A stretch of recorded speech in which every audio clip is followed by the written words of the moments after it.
السلام علیکم ورحمت الله وبرکاتو. یو محترم پوښتنه کړې وه چې دا د واده د اولې شپې هغه شرعي مناسبات.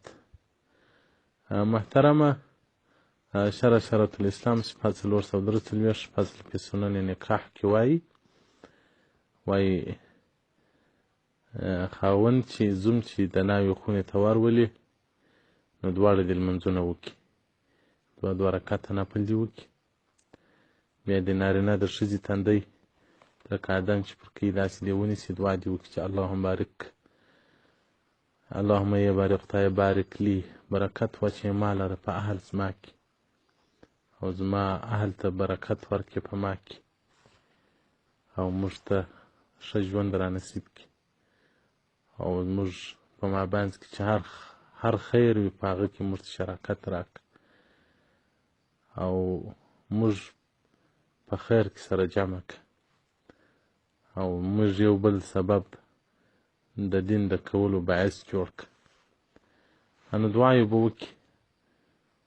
له هغه بعد وایي بیا که اراده د جمعه درلوده چې جمعه وکړي. پښتنو کې دا عادت دی، وایي اوله شپه به جمعه نه کوي. دا د پښتنو خبرې دي، خو لیکن شرایط کې چې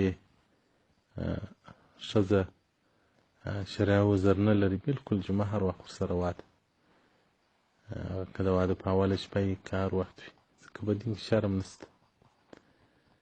نو بیا به د اولاد دعاوې دي چې الله ماته نیک اولاد ځینې راکړه، او د حیوان چمونه به نه کوي. بعضې پښتنو کې دا دستور دی، وایي ښځه په اوله شپه وبېروه، یوه دبا ویې کړه، قشم مه ورته کوه، همیشه دپاره به درته تسلیموي. په اوله شپه باندې لا دوی د حیوانو د یو شرموښ عادت شروع کړي.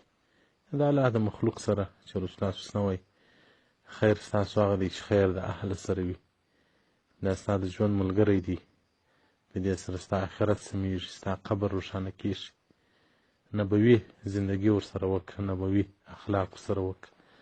څنګه رسول الله صلی موږ ته نبوي زندګي راښولې، دغه ډول حسن معاشره ورسره وکړه، او د ښځې د قریبانو سره هغه ښه سلوک کوه، ځکه رسول الله صلی الله علیه وسلم مبارک په اختر کې چې بیا اختر یې حلال کړي، بیا د بیبي خدیجې رضی الله عنها و قریبانو ته غوښې وروړلې، دا د زما د بیبي قریبانې دي. الله دې زموږ پر پښتنو باندې رحم وکړي، الله جل جلاله دې نبوي اخلاق او نبوي ژوند ور نصیب کړي، او پاتې چې دغه بعضې پښتانه نایي و زوم سره د روي پردۍ ښځې و نارینه ولاړ وي، دا هم د شریعت له نظره څخه ډېر لرې خبره ده. لکه دا مخانې ورلڅ کړي، یو دا یوه په خوله کې ګوله ورکړي، یا بل دا بل په خوله کې ګوله ورکړي، دا ټول رسمونه دي، خو رسم چې د شریعت مخالف نه وي پروا نه لري. خو دا چې نارینه پر نارینه او ښځې په کې ګډ وډ دي، نو دا بیا حرام کار دی.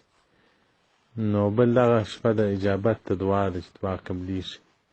الله جل جلاله ته دعاوې کوئ چې الله په ژوند کې خیر درکړي، اولادونه د خیر درکړي. والسلام علیکم ورحمت الله وبرکاتو.